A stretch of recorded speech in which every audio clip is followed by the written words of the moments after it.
RSK MP portal पर राष्ट्रीय means cum merit के रजिस्ट्रेशन के ऑप्शन ओपन कर दिए गए हैं, जिनसे आप अपनी कक्षा के रजिस्ट्रेशन कर सकते हैं।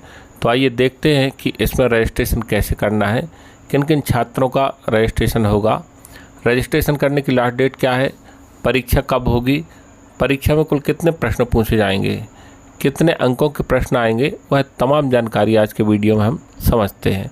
सबसे पहले इसका विज्ञापन हम देख लेते हैं। कक्षा इसमें कौन कौन से छात्र पात्र होंगे, इस संबंध में सारी जानकारी इस विज्ञापन में दी गई है। सबसे पहले हम पात्रता देखते हैं।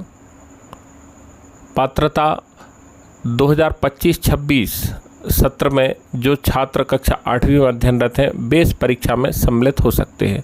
इसके लिए एक और छोटी सी शर्त है जिसमें बताया गया है कि कक्षा 8वीं में अध्ययनरत तो हैं छात्र, लेकिन लास्ट ईयर की कक्षा 7वीं में इन्होंने जो परीक्षा उत्तीर्ण की है वह कम से कम 55% अंक या इसके समकक्ष ग्रेड से उत्तीर्ण की हो।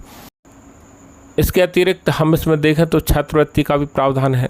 इसमें छात्र को कक्षा 9 से 12 तक प्रति वर्ष 12,000 की छात्रवृत्ति मिलती है।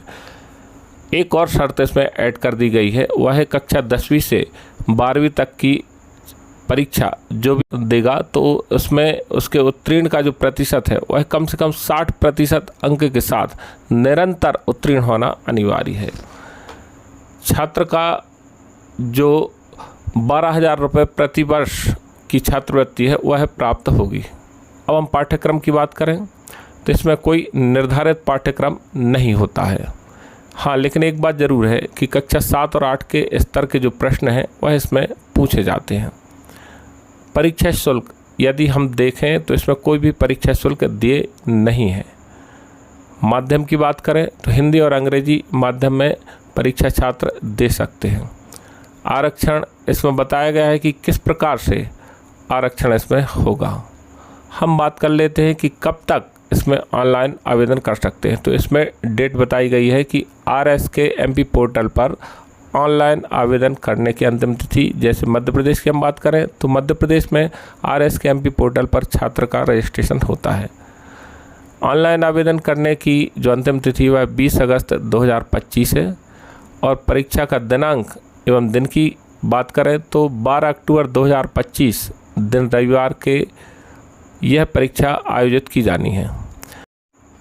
प्रश्नों की बात करें तो यह परीक्षा 2 पार्ट में होती है, जिसमें पहला पार्ट मानसिक योग्यता परीक्षण का होता है जो कि प्रातः 10:45 से 12:30 तक का होगा और परीक्षा की डेट तो फिक्स है 12 अक्टूबर 2025।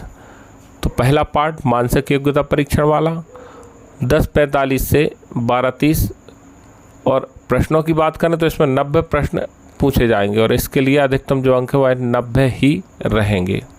और इसका जो सेकंड पार्ट है शैक्षिक योग्यता परीक्षण का, इसकी परीक्षा 12:30 से 2:15 तक आयोजित होगी और इसमें 90 प्रश्न पूछे जाएंगे और अधिकतम जो अंक है वह 90 ही रहेंगे।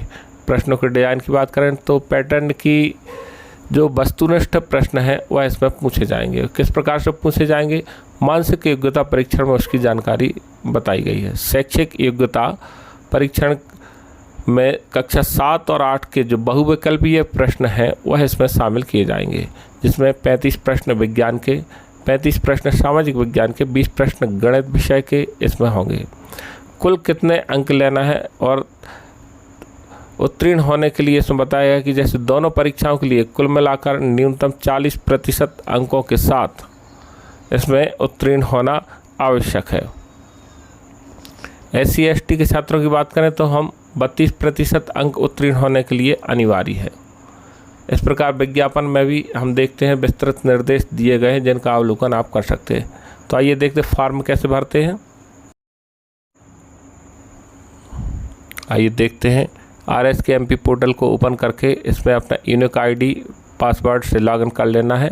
यूज़र नेम में अपना यूनिक ID फिल करते हैं और देखते हैं जो पेज खुलता है उसमें राष्ट्रीय मीन्स कम मेरिट परीक्षा का एक ऑप्शन दिया गया है। इसमें सिंपली आपको ओपन कर लेना है। जैसे ही आप क्लिक करेंगे तो कुछ ऐसा ऑप्शन आपके सामने ओपन हो जाएगा। ओपन करने पर कक्षा 8वीं के जो फॉर्म है वह अप्लाई होता है और यहाँ पर कक्षा 8 सेलेक्ट रहेगी और नीचे समस्त छात्रों के नाम आ जाएंगे जो कि हमारी कक्षा में 8वीं में अध्ययनरत हैं। अब फॉर्म भरने के लिए जैसे हम स्क्रीन को नीचे स्क्रॉल करते हैं तो इसमें जिन छात्रों का रजिस्ट्रेशन करना है उनके नाम के सामने एक राइट का आइकन मिलेगा। जैसे हम इस राइट के आइकन पर क्लिक करते हैं, क्लिक करने के बाद छात्र की सारी डिटेल्स ओपन हो जाएगी। अब यहाँ पर ध्यान देने वाली बात है कि इसमें कुछ चीज़ें एडिट होंगी और कुछ चीज़ें एडिट नहीं होंगी। तो आइए देखते हैं हम यहाँ पर कौन कौन सी चीज़ें यहाँ पर एडिट होती हैं। तो सबसे पहले छात्र का जो नाम है यदि वह त्रुटिपूर्ण ढंग से लिखा हुआ है तो उसे सुधार सकते हैं। छात्र की फिर इसके बाद आती है date of birth. Date of birth यदि कुछ इसमें करेक्शन करना है तो करेक्शन कर सकते हैं। कक्षा लिखी हुई है, कक्षा तो फ्रीज ही रहेगी, इसमें आप कुछ चेंज नहीं कर पाएंगे। मीडियम आप ज़रूर चेंज कर सकते हैं। मीडियम हिंदी, अंग्रेजी, उर्दू, मराठी। तो छात्र जो भी माध्यम सेलेक्ट करना चाहता है उसके लिए वो आप कर सकते हैं। आप जेंडर चाहें तो छात्र का जेंडर चेंज कर सकते हैं। कैटेगरी जो क्लिक करते हैं तो कैटेगरी में हम देखते हैं 4 प्रकार की कैटेगरी दी गई है, जनरल, SC, ST और OBC। और इसके बाद देखते हैं दिव्यांग से संबंधित जानकारी।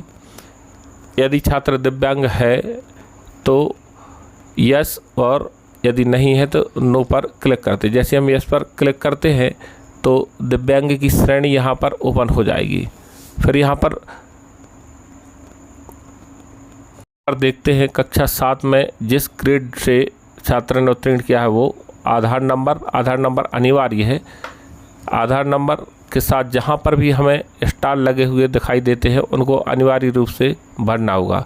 इसके बाद पेरेंटल डिटेल्स में हम चलेंगे तो देखते हैं पिता का नाम। हाँ, इसके पहले OTR नंबर, छात्र का यदि OTR नंबर है तो आप यहाँ पर दर्ज कर सकते हैं। फिर जो पेरेंट्स डिटेल होती है उसमें पिता का नाम, पिता की शिक्षा, जो भी पढ़ाई या शिक्षा प्राप्त की हो पेरेंट्स ने तो सबसे पहले पिता की शिक्षा। फिर व्यवसाय का प्रकार, छात्र के जो पिता का व्यवसाय जो भी है उसको हम यहाँ पर फिल कर देंगे। फिर माता का नाम, माता का भी जो व्यवसाय है उसको, उस माता की शिक्षा, उसके लिए भी हम यहाँ पर फिल करेंगे। और उसके बाद मोबाइल नंबर यदि है तो हमारे पास छात्रों के मोबाइल नंबर वैसे ही होते हैं, यदि है तो उसको भी हम यहाँ पर फिल कर सकते हैं। और वार्षिक आय, इसको भरना आवश्यक है क्योंकि इसमें एक शर्त है 3.5 लाख से अधिक की यदि वार्षिक आय है इस परीक्षा को देने के पात्र नहीं होते। साथ ही पता जो भी छात्र का पता है उसको हम यहाँ पर फिल कर देते हैं। इसके बाद ऑप्शन आता है फ़ोटो का। फ़ोटो को हम JPG फॉर्मेट में इसको फ़ोटो को यहाँ पर चूज फाइल ऑप्शन पर जाकर क्लिक करेंगे और ये 3 MB से अधिक की नहीं होनी चाहिए। तो जैसे ही हम चूज फाइल पर क्लिक करेंगे तो हमारी फ़ोटो जहाँ पर भी है उसको हम ओपन कर लेंगे और यहाँ पर उसको क्लिक करते ही ये हमारी फ़ोटो यहाँ पर दिखने लगेगी। फिर एक बार पूरे फॉर्म को हम चेक कर लेते हैं। चेक करने के बाद देखते हैं यदि कहीं कोई त्रुटि रह गई है तो उसके लिए सुधार करें। जैसे ही नीचे लिखे अपडेट के ऑप्शन पर हम क्लिक करेंगे तो अपडेट के ऑप्शन पर क्लिक करने पर कुछ ऐसा ऑप्शन आएगा सत्यापन का, तो इस वेरीफाइड इट, इसको हम क्लिक कर देंगे। तो यस वेरीफाइड इट पर हम जैसे ही क्लिक करते हैं तो हमारे जो छात्र का फॉर्म है वो पूरी तरीके से भर चुका है। और जब हम पुनः सूची को ओपन करते हैं तो देखते हैं जिस छात्र का हमने फॉर्म भरा है पूर्णतः फिल हो चुका है, वो एक ग्रीन पट्टी के रूप में हमारे लिए अलग दिखने लगता है और इसमें एक एडिट का आइकन भी खुलता है। यदि कोई त्रुटि शेष रह गई हो तो इस एडिट के ऑप्शन पर जाकर हम उस त्रुटि को सुधार सकते हैं।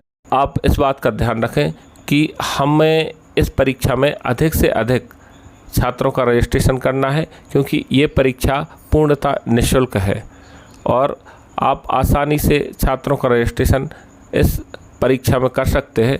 तो ध्यान रहे। धन्यवाद। आशा करता हूँ आपके लिए जानकारी पसंद आई होगी। आगे इसी प्रकार की जानकारी के लिए हमें लाइक